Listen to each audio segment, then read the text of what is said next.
TDP senior నేత దేవినేని నెహ్రూ అనారోగ్యంతో కన్నుమూశారు. కొంతకాలంగా అనారోగ్యంతో బాధపడుతున్న దేవినేని నెహ్రూ హైదరాబాద్లో తుది శ్వాస విడిచారు.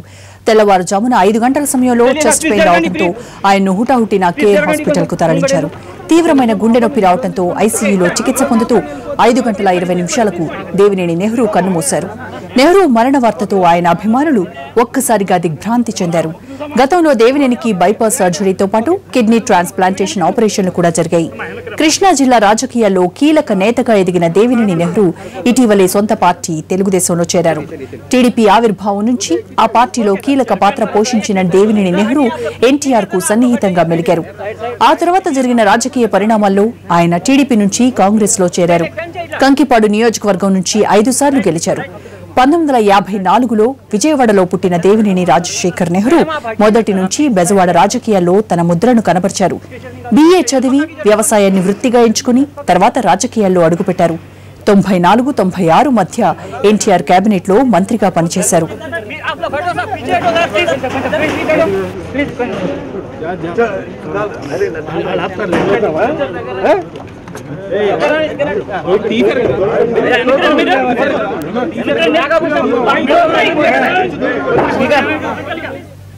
కృష్ణా జిల్లా రాజకీయాల్లో ముఖ్యంగా విజయవాడ పాలిటిక్స్ లో దేవినేని కుటుంబానిదే కీలక పాత్ర. ఎన్టీఆర్ రాకకు ముందు ఆటో యూనియన్లు, స్థానిక రాజకీయాల్లో కీలకంగా ఉన్న దేవినేని ఫ్యామిలీ టీడీపీ ఆవిర్భావం తర్వాత రాష్ట్ర రాజకీయాలకు విస్తరించింది. దేవినేని కుటుంబంలో కీలక సభ్యుడైన రాజశేఖర్ అలియాస్ నెహ్రూ ఎన్టీఆర్ కు సన్నిహితుడిగా విజయవాడ రాజకీయాల్లో కీలకమైన వ్యక్తిగా ఎదిగారు. అంతకుముందు వామపక్ష రాజకీయాలు నడిపిన నెహ్రూ ఎన్టీఆర్ రాకతో తెలుగుదేశంలో చేరారు. 6 సార్లు కంకిపాడు నియోజకవర్గం నుంచి ఎమ్మెల్యేగా పనిచేసిన నెహ్రూ ఎన్టీఆర్ కేబినెట్ లో మంత్రిగా పనిచేశారు. ఎన్టీఆర్ కు 2 ఆగస్టు సంక్షోభ సమయంలో చంద్రబాబుతో విభేదించి ఆయనకు అండగా నిలిచారు. ఆ తర్వాత చంద్రబాబుకు దూరంగానే ఉన్నారు.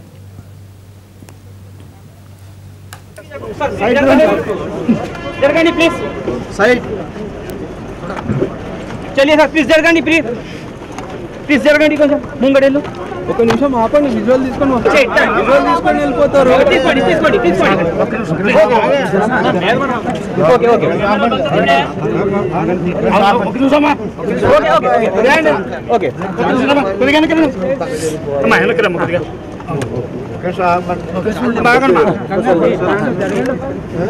चलिए चलिए चलिए ओके सर चलो 10 सर 1 मिनट सर हटिए आप लोग प्लीज मीडिया सर आप लोग हट जाइए साइड साइड साइड सीबीआर ले ले डन चाहिए side please side side side madam आप हटिए ना सर आप please side side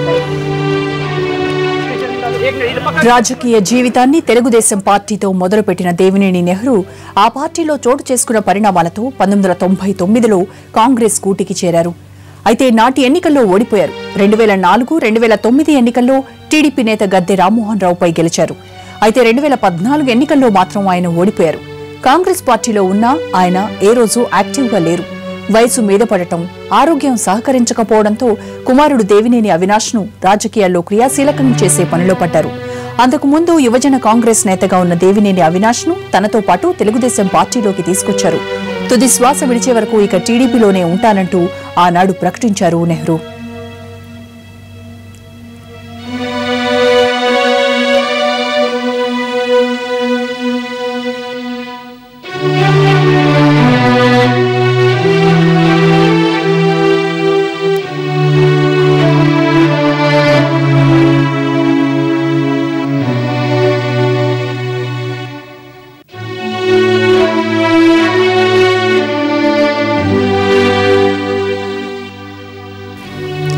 Devineni Nehru మృతిపై తీవ్ర దిగ్భ్రాంతి వ్యక్తం చేశారు ముఖ్యమంత్రి చంద్రబాబు నాయుడు. విజయవాడను టీడీపీకి పెట్టని కోటగా మార్చడంలో నెహ్రూ తిరుగులేని పాత్ర పోషించారని గుర్తు చేసుకున్నారు చంద్రబాబు. వ్యక్తిగతంగా తనకు తీరని లోటన్నారు.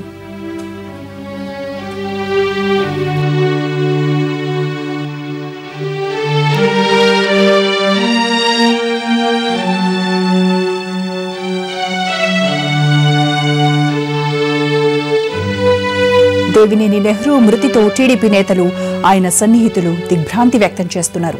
ప్రస్తుతం దేవినేని మృతదేహం హైదరాబాద్ బంజారాహిల్స్ కేర్ నుంచి విజయవాడకు బయలుదేరింది.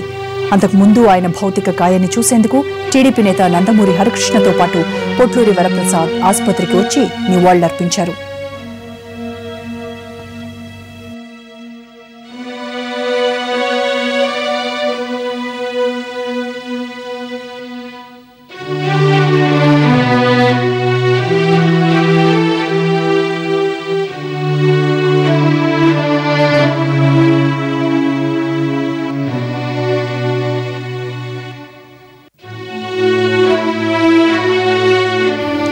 దేవినేని నెహ్రూ మృతితో విజయవాడలోని ఆయన నివాసం వద్ద ఉద్విగ్న వాతావరణం నెలకొంది. అభిమానులు, పార్టీ కార్యకర్తలు మరణ వార్తను జీర్ణించుకోలేకపోతున్నారు. ఒక్కొక్కరిగా ఆయన నివాసానికి చేరుకుంటున్నారు.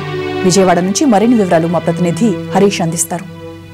మాజీ మంత్రి, టీడీపీ సీనియర్ నేత దేవినేని నెహ్రూ మరణంపై టీడీపీతో పాటు అన్ని రాజకీయ పార్టీకి సంబంధించినటువంటి నేతలంతా కూడా దిగ్భ్రాంతి వ్యక్తం చేస్తున్నారు. ఆయన మృతి పట్ల ఒక షాక్ వాతావరణంగా పరిగణిస్తున్నటువంటి పరిస్థితి కనిపిస్తుంది. తెలుగుదేశం పార్టీకి సంబంధించినటువంటి నేతలు, అదేవిధంగా ఇతర రాజకీయ పార్టీలకు సంబంధించినటువంటి నేతలంతా కూడా ఆయన ఇంటికి చేరుకునేటువంటి ప్రయత్నం చేస్తున్నారు. ప్రస్తుతం ఆయన ఇంటి దగ్గర ఉన్నాం. ఆయన దశాబ్దాలుగా ఆయన ఈ ఇంట్లోనే ఉంటున్నారు. ఈ ఇంటి నుంచే పూర్తి స్థాయిలో రాజకీయ కార్యకలాపాలన్నీ కూడా కొనసాగించారు. దశాబ్దాల పాటు ఇదే ఇంట్లో ఉంటూ ఏ రాజకీయ పార్టీ అయినప్పటికీ కూడా ఇదే ఇంట్లో నుండి కార్యకలాపాలు కొనసాగించారు. గుణదలలో ఉన్నటువంటి ఆయన నివాసం వద్ద ఉన్నటువంటి పరిస్థితి ఇప్పుడు మనం చూస్తున్నాం. ఇక్కడి నుంచి ఆయన పూర్తి స్థాయిలో కార్యకలాపాలు కొనసాగించారు. నిత్యం ఇదే ఇంటి నుంచి అటు రాజకీయాలే కానీ, ప్రజాసేవే కానీ ఏదైనా కూడా ఇక్కడి నుంచి ఆయన కార్యకలాపాలు కొనసాగించారు. పెద్ద ఎత్తున అభిమానులు వచ్చినా కానీ ఇక్కడే కలుసుకుంటారు. ఇక్కడి నుంచే భవిష్యత్ కార్యాచరణ కానీ, రాజకీయాలకు సంబంధించినటువంటి వ్యవహారం కానీ ఆయన నడిపించేటువంటి పరిస్థితి కనిపిస్తుంది. ప్రస్తుతం ఆయన ఉండేటువంటి ఇంట్లో ఉన్నటువంటి ప్రధానమైనటువంటి గది ఇది. ఆయన రాజకీయ జీవితానికి ప్రతిబింబించే విధంగా ఉన్నటువంటి చిత్రమాలికలు కూడా, ఫోటోలు కూడా ఇక్కడ మనం చూస్తున్నాం. సోనియా గాంధీ, ఇందిరాగాంధీ మొదలుకొని రాహుల్ గాంధీ వరకు, ఎన్టీఆర్ వరకు, రాజశేఖర రెడ్డి వరకు ఆయన ఉన్నటువంటి సాన్నిహిత్యాన్ని తెలియజేసే విధంగా ఉంటాయి ఈ ఫోటోలన్నీ కూడా. ఏ రాజకీయ పార్టీ అయినప్పటికీ కూడా ఆ రాజకీయ పార్టీకి సంబంధించినటువంటి నేతలతో ఒక మంచి వాతావరణం సృష్టించుకున్నటువంటి వ్యక్తి దేవినేని నెహ్రూ. రాజకీయాల్లో తనకంటూ ఒక ప్రత్యేకమైనటువంటి ముద్రను వేసుకున్నారు. ప్రధానంగా రాజకీయంగా విమర్శలు చేసినప్పటికీ కూడా రాజకీయాల బయట కూడా అందరితోనూ సన్నిహితంగా ఉండేటువంటి వ్యక్తి, అందరూ మంచి చూసుకునేటువంటి వ్యక్తి దేవినేని నెహ్రూకి మంచి పేరుంది. సామాన్య కార్యకర్త మొదలుకొని రాష్ట్ర స్థాయి నేతల వరకు కూడా, దేశ స్థాయి నేతల వరకు కూడా దేవినేని నెహ్రూ ఇంటికి వచ్చిన సందర్భాలు కూడా చాలా ఉన్నాయి. ప్రధానంగా ఇందిరాగాంధీ రాజకీయాల్లో ఆయన ఆరంభమైనప్పటి నుంచి కూడా, ప్రధానంగా టీడీపీ పార్టీ నుంచి ఆయన జీవిత ప్రస్థానాన్ని ప్రారంభించినప్పటికీ కూడా ఇందిరాగాంధీ మొదలుకొని సోనియా గాంధీ, రాజశేఖర రెడ్డి వరకు కూడా, రాహుల్ గాంధీ వరకు కూడా ఆయనకి ఉన్నటువంటి సంబంధాలను తెలియజేసేటువంటి చిత్రాలు, ఫోటోలు సంబంధించినటువంటి ప్రదర్శన ఇక్కడ మనకు కనిపిస్తుంది.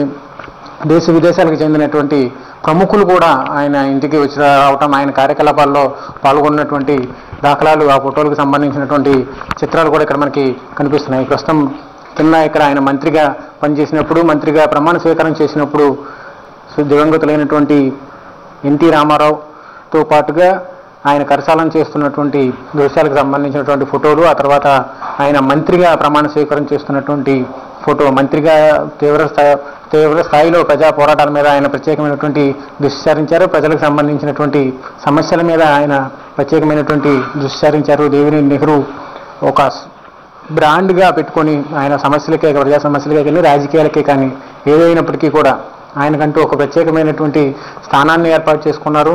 దేవినేని పేరుకి జిల్లాలో కానీ, రాష్ట్ర వ్యాప్తంగా కానీ ఒక బ్రాండ్గా ఉంది. ఆయనకి వారసుడు, ఒక కుమారుడు, ఒక కుమార్తె కూడా ఉన్నారు. ఆయన పులులతో ఎంతో మూగజీవాల పట్ల కూడా ఆయన ఇష్టంగా ఉండేటువంటి పరిస్థితుల్లో ఆయన పులులతో కూడా దిగినటువంటి ఫోటో. పక్కన ఉన్నటువంటి వ్యక్తి దేవినేని అవినాష్, దేవినేని నెహ్రూకి సంబంధించినటువంటి ఏకైక వారసుడు. ప్రస్తుతం ఆయన మీద అన్ని రాజకీయాలు కూడా నడుస్తున్నటువంటి పరిస్థితి. ఆయన కోసమే కాంగ్రెస్ పార్టీ నుంచి కూడా తెలుగుదేశం పార్టీకి వచ్చారు.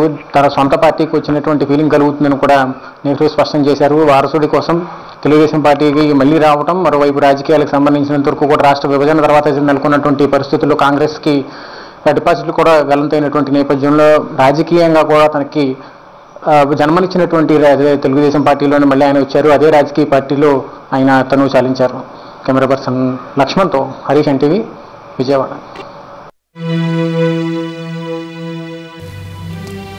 దేవినేని నెహ్రూ మృతదేహాన్ని బంజారాహిల్స్ కేర్ ఆసుపత్రి నుంచి విజయవాడ తరలిస్తున్నారు. మరణ వార్త తెలియగానే ఆసుపత్రికి చేరుకున్న ప్రముఖులు నెహ్రూ తనయుడు అవినాష్ను కుటుంబీకులను ఓదార్చారు.